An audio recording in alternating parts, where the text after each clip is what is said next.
Have you ever wondered what secrets lie buried beneath the graceful facades of America's oldest plantation homes? What dark transactions occurred in the candlelit rooms of antebellum mansions, deals so sinister they've been erased from our history books? Before you continue watching this video, I want you to comment where you're from. This channel needs your support to keep uncovering these hidden stories that powerful people don't want told. Please subscribe. It's the only way we can continue bringing these suppressed historical accounts to light. The year was 1860. Abraham Lincoln had just been elected president, and the whispers of secession were growing louder across the American South.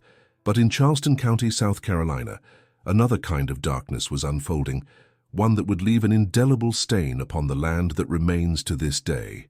Helena Blackwood was 32 years old when she became the wealthiest widow in Charleston County. Her husband, Colonel James Blackwood, a distinguished veteran of the Mexican-American War and owner of the prosperous Raven's Rest plantation, was found dead in his study on a crisp February morning. The official cause was listed as apoplexy, what we now call a stroke, though some local physicians privately questioned the diagnosis. "I found the colonel slumped over his desk, cold as stone," recalled Tobias Green, the Blackwood's butler of 15 years. His face was fixed in the most peculiar expression I have ever seen on a deceased person.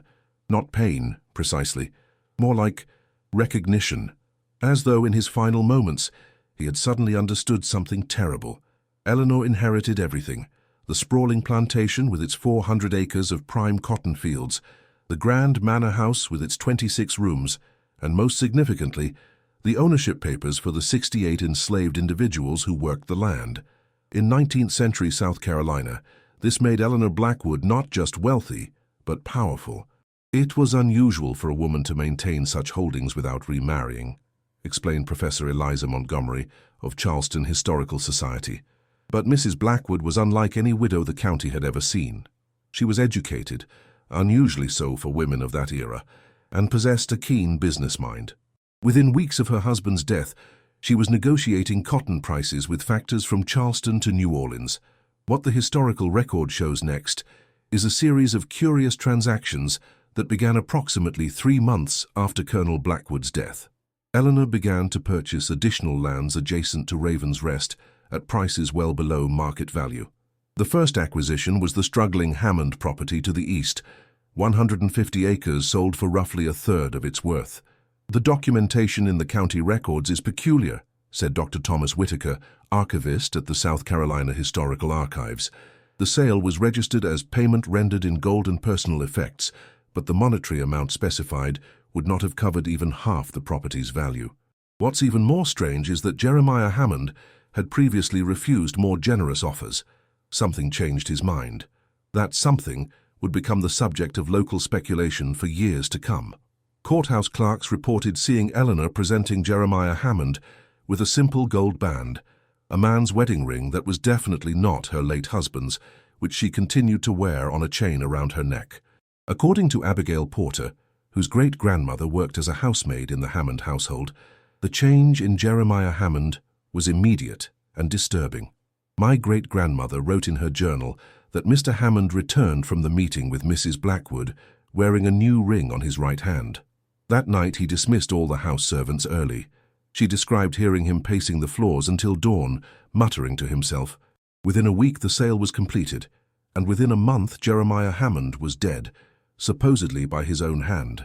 The coroner's report, recovered from county archives, describes Hammond as having expired from exsanguination via lacerations to the wrists, but also notes the curious detail that the deceased's wedding band could not be removed from the finger due to extreme contraction of the tissues, as though the metal had somehow bound itself to the flesh.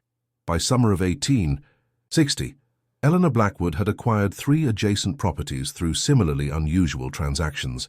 In each case, the previous owner was reported to have received one of her special rings before agreeing to sell at remarkably reduced prices. And in each case, the former property owner died within weeks of the sale, one from drowning, another from a mysterious wasting illness, and the third in a barn fire that local newspapers described as of suspicious origin. "The pattern is unmistakable once you begin looking for it," said local historian Dr. Rebecca Thornfield.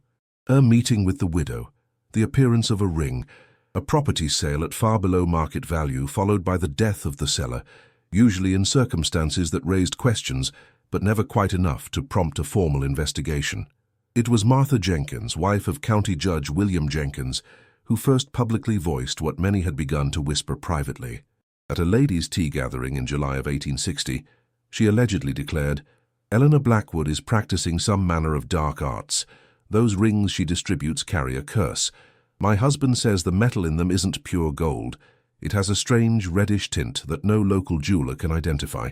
By August, Eleanor's landholdings had doubled in size, making Raven's Rest the largest plantation in the county, but it was her next target that would finally bring scrutiny to her activities.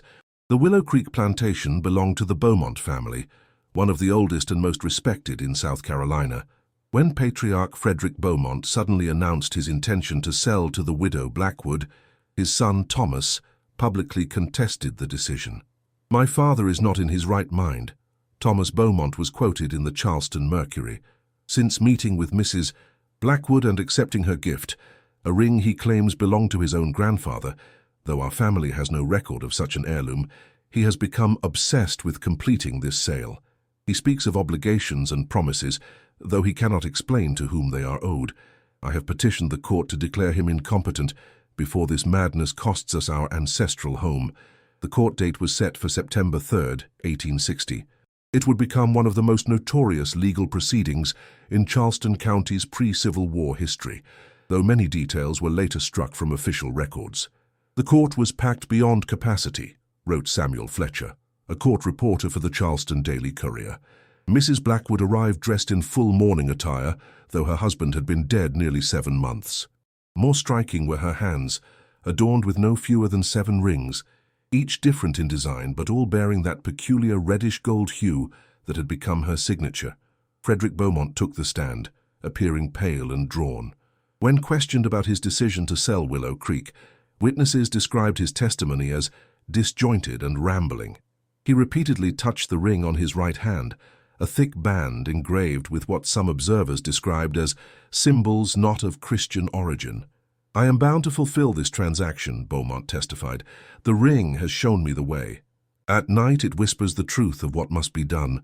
When asked to remove the ring for inspection by the court, Beaumont became hysterical. "It cannot be removed. It is part of me now, flesh and metal as one. She promised it would bring prosperity, but instead it brings visions, terrible visions of what awaits if I fail to complete the sale." According to court transcripts, it was at this moment that Eleanor Blackwood rose from her seat. Without being called to testify, she approached the bench and placed a document before Judge Jenkins. "Your Honor," she reportedly said, "I have here a deed signed by your grandfather, transferring logging rights on the eastern portion of your family property to mine, rights which were never honored. Perhaps you would like to examine it. Along with this." She then produced a ring from her pocket, described in the transcript as a band of unusual alloy, bearing engravings of a nature that caused the court recorder to refrain from detailed description. What happened next has been heavily redacted from official records. What remains indicates that Judge Jenkins abruptly called for a recess, during which he met privately with Mrs. Blackwood in his chambers. When court resumed an hour later, Jenkins ruled in favor of Frederick Beaumont's right to sell his property as he saw fit, dismissed all concerns about his mental competence, and was observed wearing a new ring on his right hand. The sale of Willow Creek Plantation was completed the following day. 3 days later, Frederick Beaumont was found dead in the guest room of his son's Charleston home. The cause of death was recorded as natural causes, though the attending physician refused to sign the death certificate. Most disturbing was the state of Beaumont's right hand. The finger bearing Eleanor's ring had turned black, the discoloration spreading up his arm to the elbow. Thomas Beaumont, grief-stricken and enraged, publicly accused Eleanor Blackwood of murder. "She has killed my father as surely as if she had plunged a knife into his heart," he was quoted as saying. "Those rings she barters are not mere jewelry, they are instruments of death. The metal is not of this earth.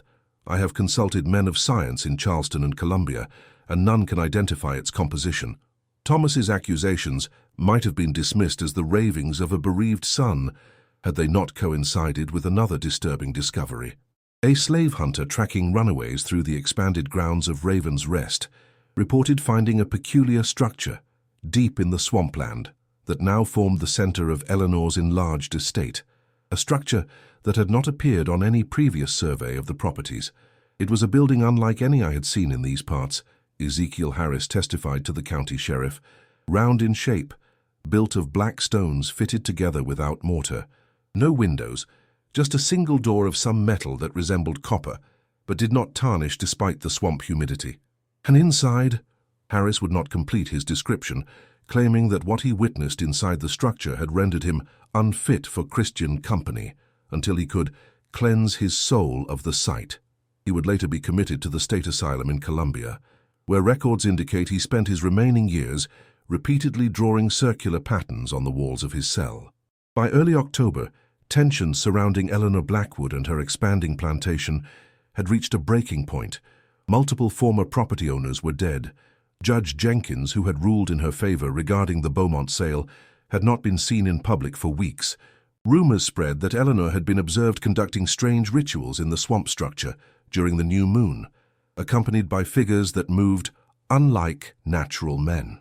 It was in this atmosphere that a delegation from Charleston, led by Reverend Josiah Caldwell of First Presbyterian Church, and consisting of several prominent businessmen and planters, made the journey to Raven's Rest to confront Eleanor directly. "We found the plantation in a state that defied explanation," Reverend Caldwell later wrote in his personal journal, portions of which were published decades later by his grandson. "The fields were overgrown, as if untended for months, yet the cotton stood ready for harvest, each plant bearing bolls of unusual size and number. No workers could be seen anywhere on the grounds. The enslaved people's quarters stood empty, personal belongings still in place as if they had vanished in the middle of daily tasks. The main house presented an even more disturbing scene. The grand entrance hall was littered with opened crates and boxes," continued Caldwell's account. "Inside were hundreds, perhaps thousands of rings. Some appeared ancient, others newly forged, but all bearing that same reddish gold hue that had become synonymous with Mrs. Blackwood's transactions." The delegation found Eleanor in the study that had once belonged to her husband.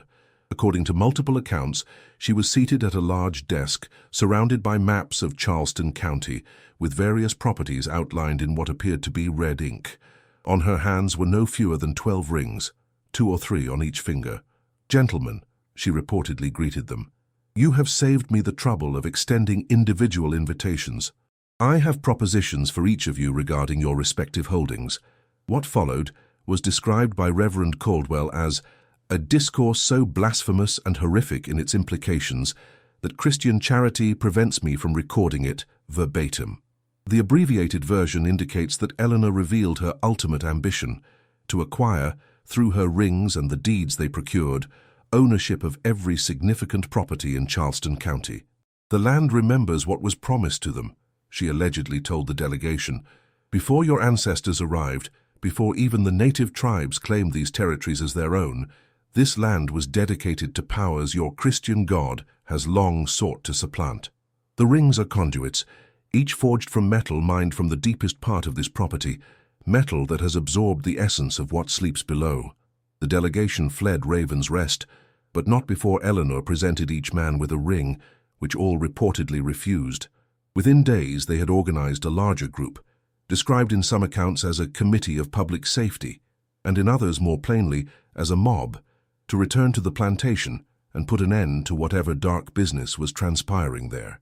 On the night of October 15, 1860, approximately 40 men approached Raven's Rest, armed with torches, shotguns, and, according to Reverend Caldwell's account, holy water and sacred implements borrowed from churches of various denominations throughout the county.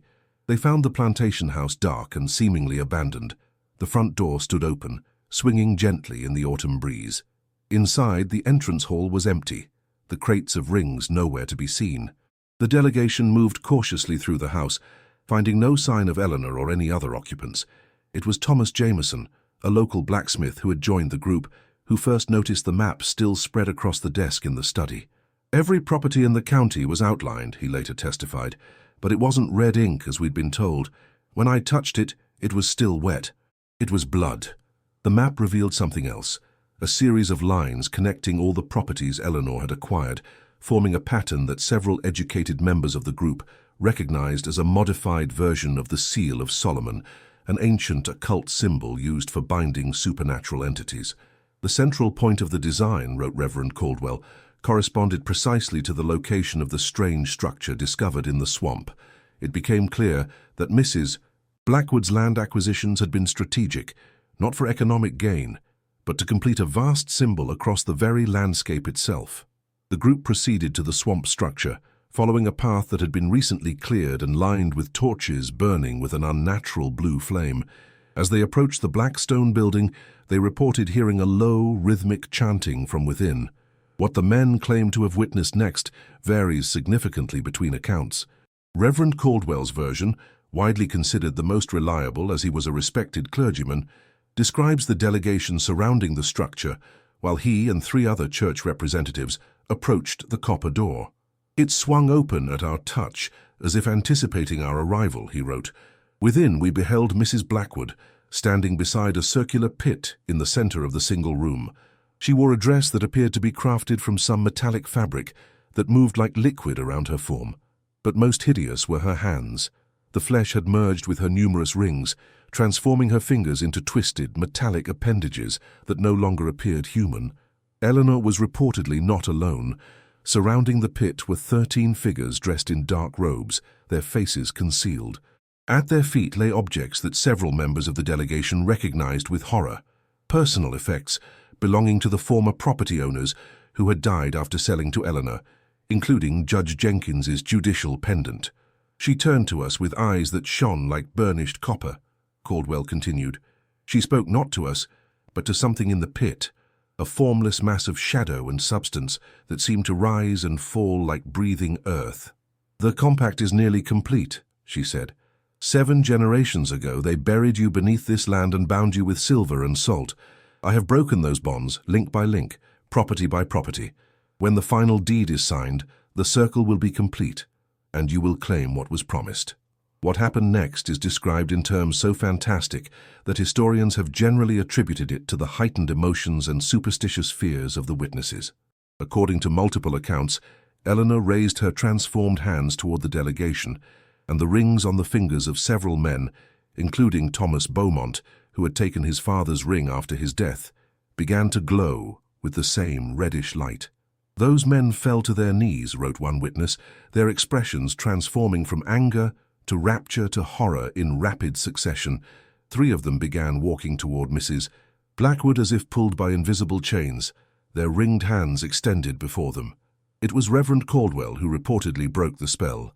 Producing a silver crucifix and a vial of what he claimed was water from the River Jordan, he rushed forward, speaking words in Latin that several educated witnesses identified as an ancient exorcism rite. Eleanor's reaction was immediate and violent. She emitted a shriek that seemed to come not from one woman but from countless throats, wrote a witness. The metal of her fingers began to melt and run like wax down her arms. The robed figures surrounding the pit collapsed, as if their bones had suddenly dissolved within them. In the chaos that followed, someone, accounts differ on who, knocked over one of the strange blue torches. The fire spread with supernatural speed, engulfing the structure and sending the delegation fleeing back toward safer ground. "We watched from the edge of the swamp as the black stone building was consumed," Caldwell wrote. "The flames burned not orange or red, but a deep cobalt blue that cast no light beyond the structure itself. From within came sounds no Christian man should ever hear, screams that changed pitch and timbre, as if passing from human throats to something other, and beneath it all a deep vibration that we felt in our bones rather than heard with our ears, like the groan of the earth itself in travail. By dawn, nothing remained of the structure but a perfect circle of ash. Of Eleanor Blackwood, no trace was ever found. No body, no personal effects. The plantation house at Raven's Rest remained standing, though no one would approach it for weeks afterward. When authorities finally entered the mansion in November, they found it in perfect order, as if the owner had simply stepped out and might return at any moment. In the master bedroom, laid out on the bed, was a dress of conventional 19th century design, and beside it, arranged in a perfect circle, were 47 rings of reddish gold.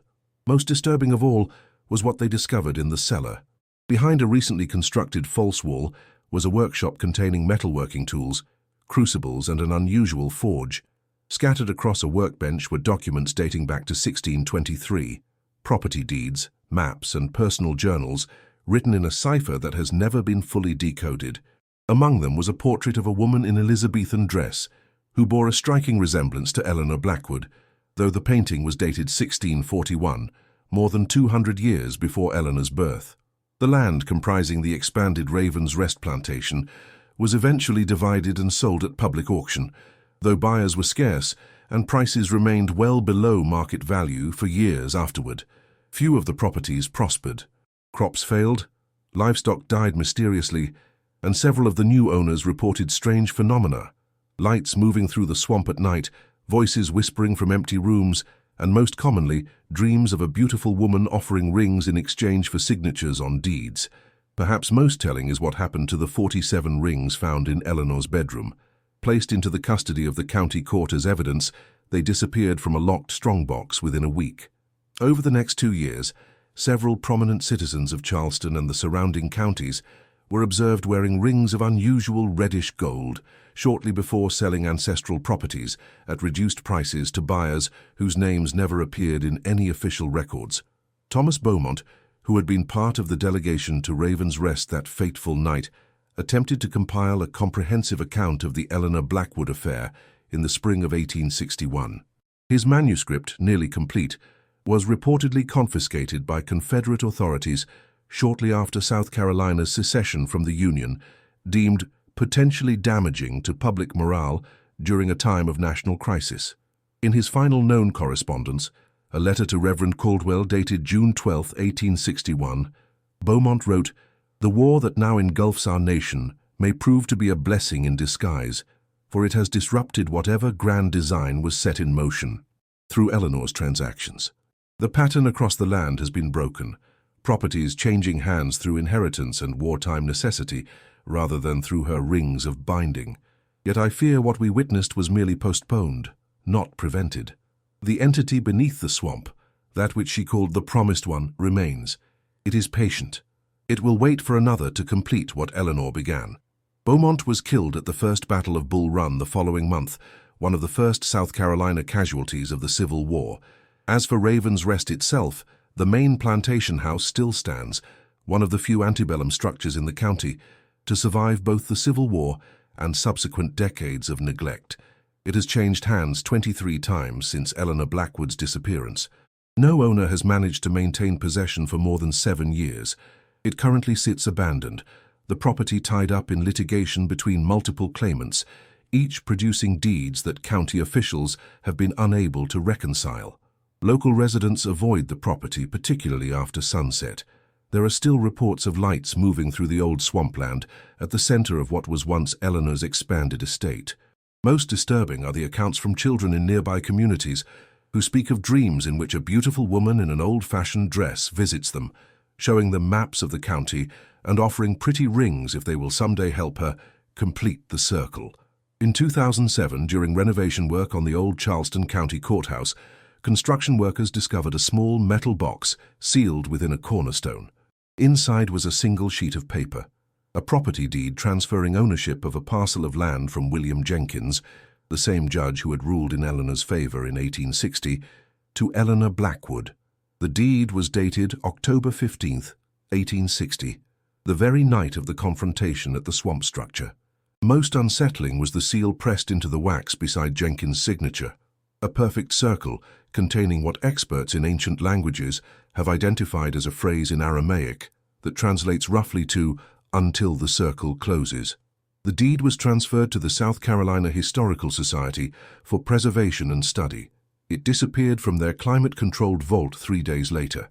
That same week, a Charleston real estate agent reported being approached by a woman interested in purchasing several specific properties throughout the county, properties that, if connected on a map, would form a pattern unsettlingly similar to the one described in accounts of Eleanor Blackwood's scheme. The agent described the woman as elegantly dressed in somewhat old-fashioned attire and noted that she wore multiple rings of unusual design on her hands. When asked her name, she reportedly smiled and said, "Eleanor will suffice. I've had many others, but I always return to Eleanor." Police reports indicate that the real estate agent suffered a mental breakdown shortly after the meeting and was unable to provide further details. He was found in his office using his own blood to draw circular patterns on county property maps. On his right hand was a ring of reddish gold that his family insisted they had never seen before.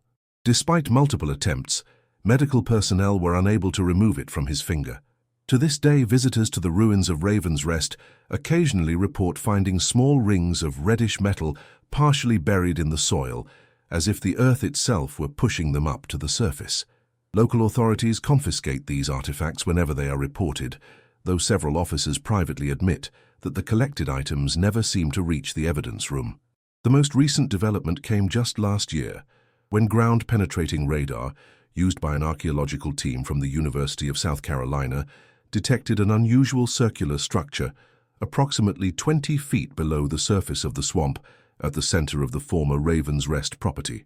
Initial excavation attempts were abandoned after 3 team members reported identical dreams of a woman offering them rings in exchange for halting the dig. The land that once comprised Eleanor Blackwood's vast plantation holdings remains some of the most unproductive in Charleston County. Plants grow stunted, if at all. Wildlife is scarce. And on certain nights, particularly when the moon is new, locals report hearing a sound like metal striking metal coming from deep within the earth, as if someone were forging rings in preparation for transactions yet to come. Perhaps most disturbing of all are the county property records. A careful analysis reveals that over the past decade, 15 of the specific parcels that once formed Eleanor's pattern have been purchased by different buyers who share no obvious connection to one another. In each case, the sale was conducted at significantly below market value, and in each case, the new deed bears an unusual circular seal that county officials have been unable to explain. The legend of Eleanor Blackwood might have remained buried in obscure historical records were it not for what happened in the spring of 1976. As part of Charleston County's bicentennial celebrations, historians opened a time capsule sealed in 1876. Among the contents was a journal belonging to Sarah Caldwell, daughter of Reverend Josiah Caldwell, who had led the fateful delegation to Raven's Rest. Sarah's journal contained a detailed account of conversations with her father in his final years, conversations he had been unwilling to document himself. According to Sarah, Reverend Caldwell had revealed a far more disturbing truth about what transpired in the swamp structure that October night in 1860. Father confessed that what they witnessed in that stone circle was no mere occult ritual, Sarah wrote. Mrs. Blackwood stood before something he could only describe as a tear in the fabric of reality, a vertical split in the air itself, through which could be glimpsed what he called the land before God's light touched it. The rings were not merely symbols of binding contracts, but physical anchors connecting our world to that other place. Most shocking was Sarah's account of what happened after the fire engulfed the structure. Father admitted that Eleanor Blackwood did not perish in the flames, as was publicly claimed. As the building burned, she walked deliberately into that tear between worlds, turning to address the stunned witnesses before she disappeared. "I go to gather more rings," she told them. "When I return, the circle will be completed, not with 47 points, but with 50. The pattern must be perfect for the final emergence." Sarah's journal ended with a warning. "Father made me swear to monitor county property records after his death. He said to watch for a pattern of land transfers, forming an expanded version of Eleanor's design.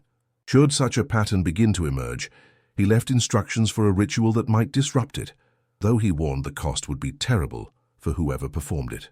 The journal created a brief sensation when first discovered, but was quickly dismissed by serious historians as the product of an overactive imagination influenced by the ghost stories that proliferated in the post-Civil War South. It was relegated to the folklore section of the county historical archives, where it remained largely forgotten until 1994. That year, Professor Martin Reynolds of Georgetown University's Department of Anthropology began researching historical land ownership patterns in coastal South Carolina. What he discovered in Charleston County records alarmed him enough to abandon his official research and pursue what became a personal obsession. The Blackwood pattern, as I've designated it, wasn't just the random acquisition of valuable properties, Reynolds wrote in his self-published monograph, The Geometry of Binding, Occult Land Transactions in American History.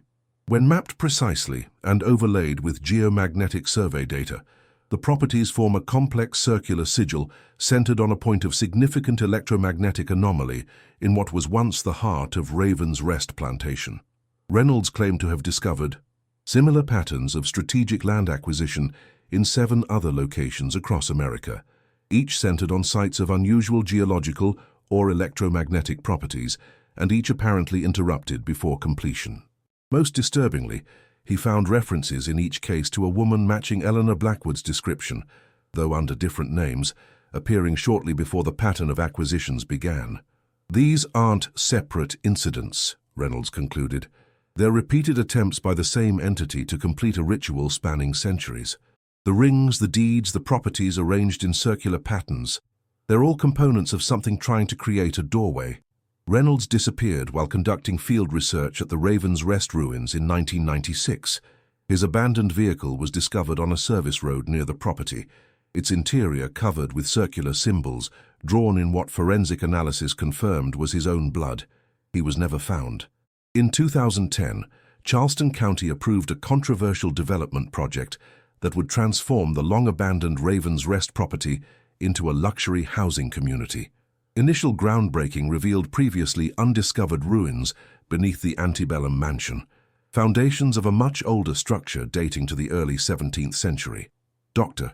Elizabeth Chen, the archaeologist who examined the site, described finding a circular chamber approximately 30 feet in diameter, constructed of a black stone not native to South Carolina.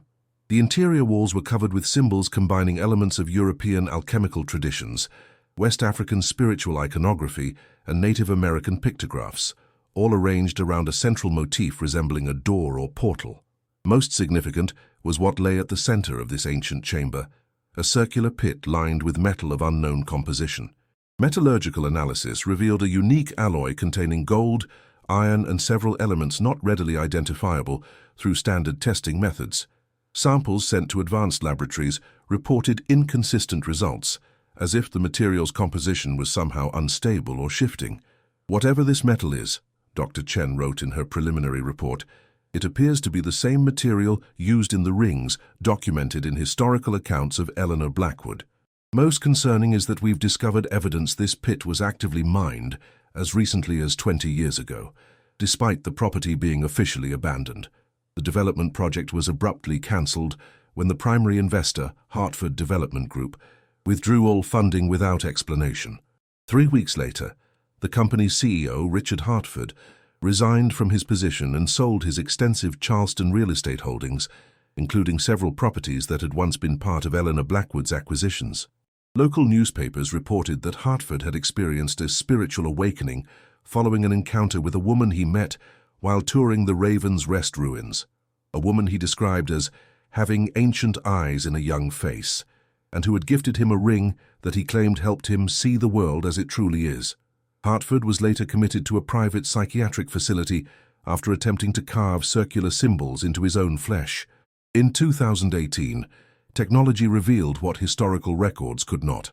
Digital mapping specialist Jamal Washington created a comprehensive overlay of all property transactions in Charleston County from 1860 to the present, using color coding to highlight properties that had changed hands at significantly below market value.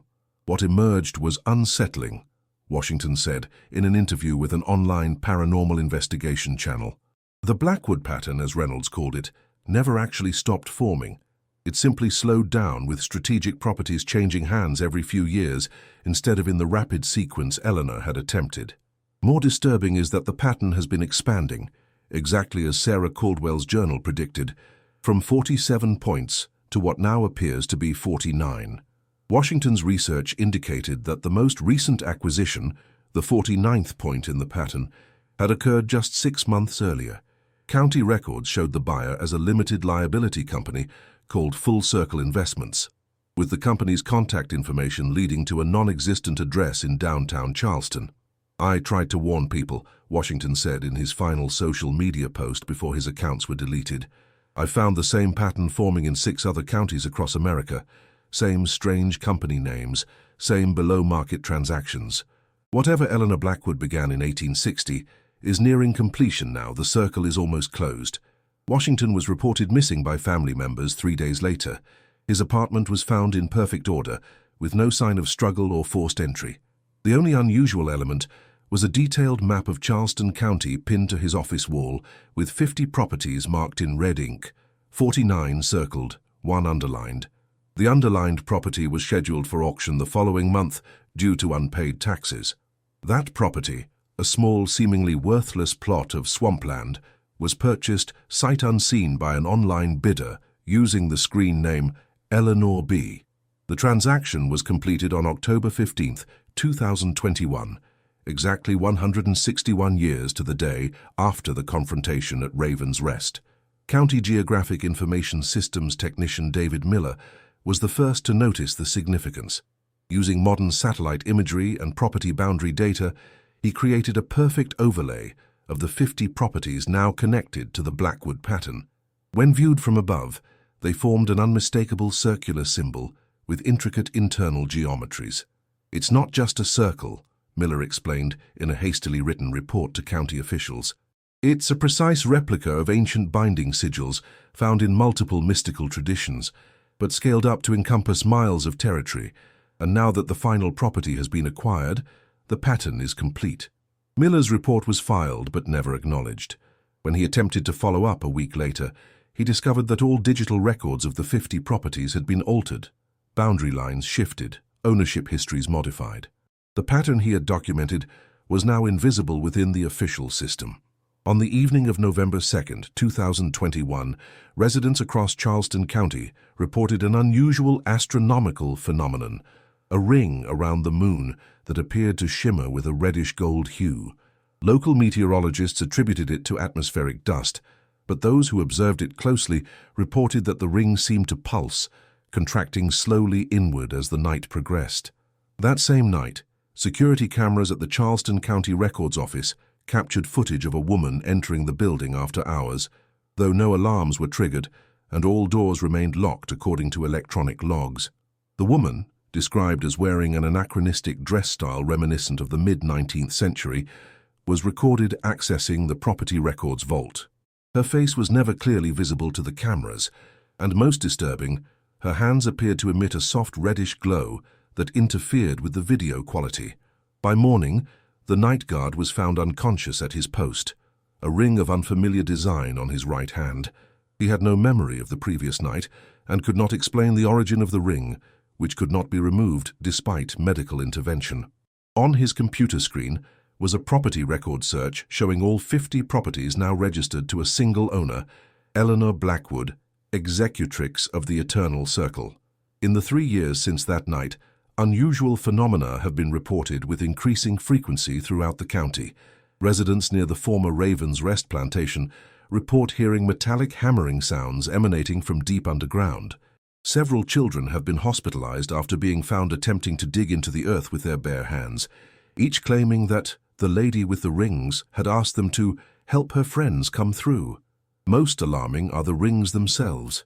Over 300 reports of people finding small bands of reddish-gold metal, partially buried in their gardens, washed up on beaches, or even appearing mysteriously in personal belongings. In each documented case, individuals who handled these rings reported vivid dreams of a beautiful woman in 19th-century dress, showing them maps of land with circular patterns highlighted. Local authorities have attempted to collect these artifacts, but as in the past, the rings never seem to reach evidence rooms or research laboratories. Officers assigned to ring collection cases have shown an unusually high rate of early retirement or resignation, many relocating to specific properties within the county, properties that historical records indicate were once part of Eleanor Blackwood's acquisitions. Last month, ground-penetrating radar deployed by a team of independent researchers detected what appears to be a massive circular structure approximately 50 feet beneath the center point of the Blackwood pattern. Preliminary data suggests the structure is expanding, pushing upward at a measurable rate of approximately 1 inch per week. "Whatever is down there, it's growing," said Dr. Rebecca Chen, granddaughter of the archaeologist who first discovered the circular chamber beneath Raven's Rest in 2010. And based on soil compression analysis, it hasn't been there long, certainly not since the 19th century. Something began forming underground around November 2021, right after the final property transfer, completed the pattern.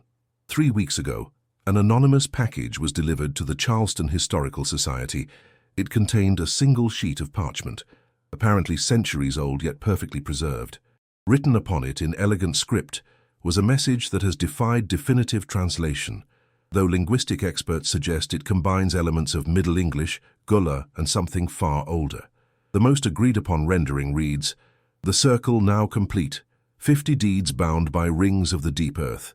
What was promised shall emerge when the new moon next aligns with the pattern's center.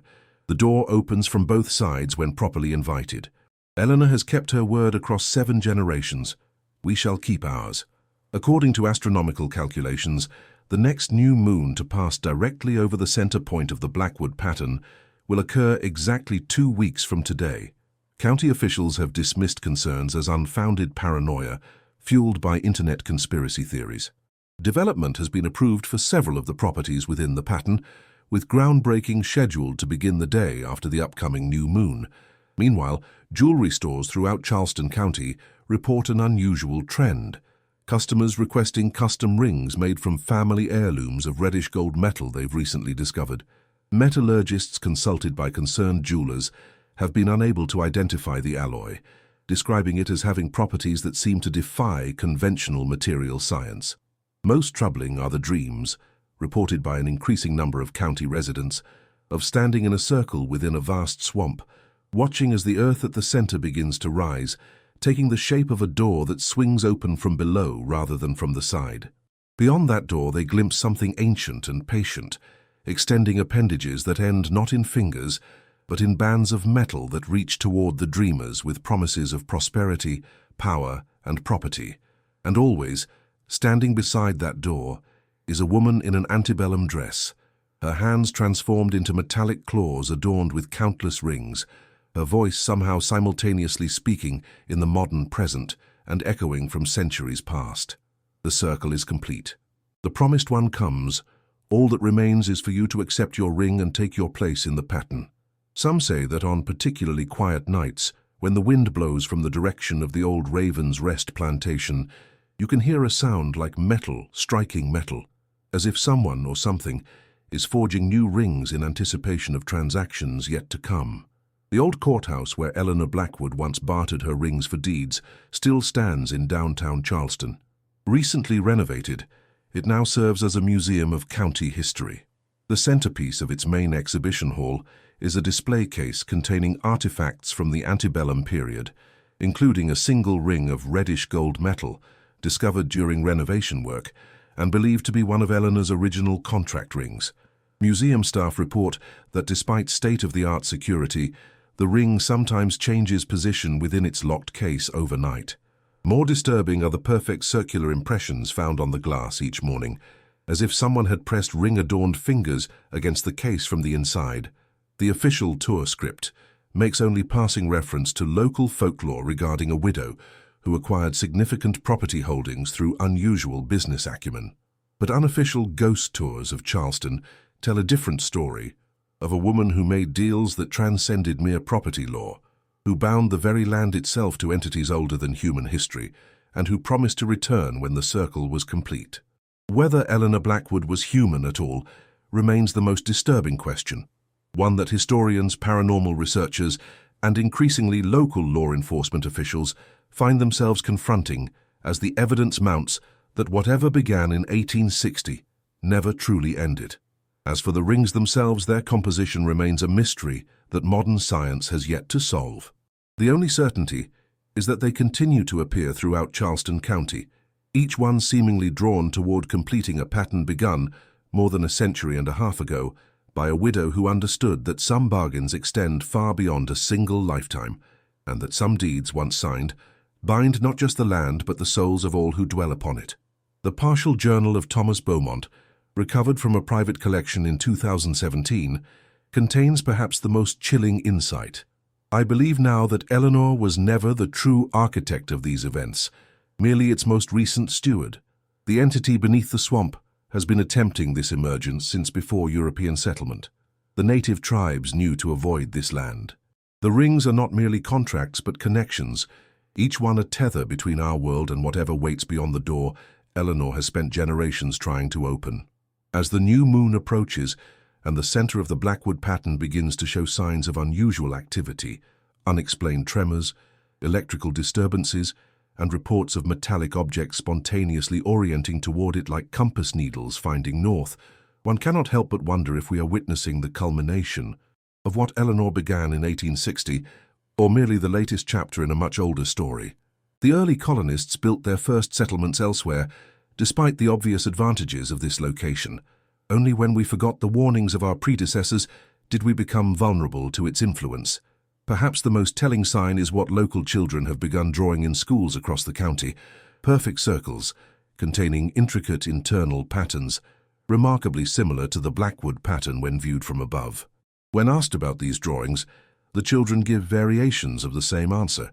The ring lady showed me in my dreams. She says it's almost time for her friends to come out and play. Whatever the truth behind Eleanor Blackwood and her rings may be, one thing remains certain. The pattern she began continues to grow, the circles within circles expanding outward like ripples in still water. And at the center of those ripples, something stirs beneath Charleston County, something that trades in rings and deeds, in promises and property, in metal and blood. For those who walk the lands that once belonged to Raven's Rest Plantation, a word of caution. Should you find a ring of reddish gold partially buried in the soil or washed up along the shore, leave it where it lies. Some bargains, once accepted, can never be undone. Some circles, once joined, can never be broken. And sometimes the most dangerous transactions are those sealed not with signatures on paper, but with rings that bind flesh and metal, past and present, this world, and whatever lies beyond the boundaries Eleanor Blackwood spent generations trying to erase. Turn to God, turn to Jesus Christ. For only through divine protection can we hope to stand against the darkness that grows beneath the land, waiting for the final ring to complete the circle that will open the way for what was promised to emerge at last. The final property in the Blackwood pattern was purchased exactly 4 years ago today. The new moon arrives in 2 weeks. The circle is complete, the door is opening, and Eleanor is coming home.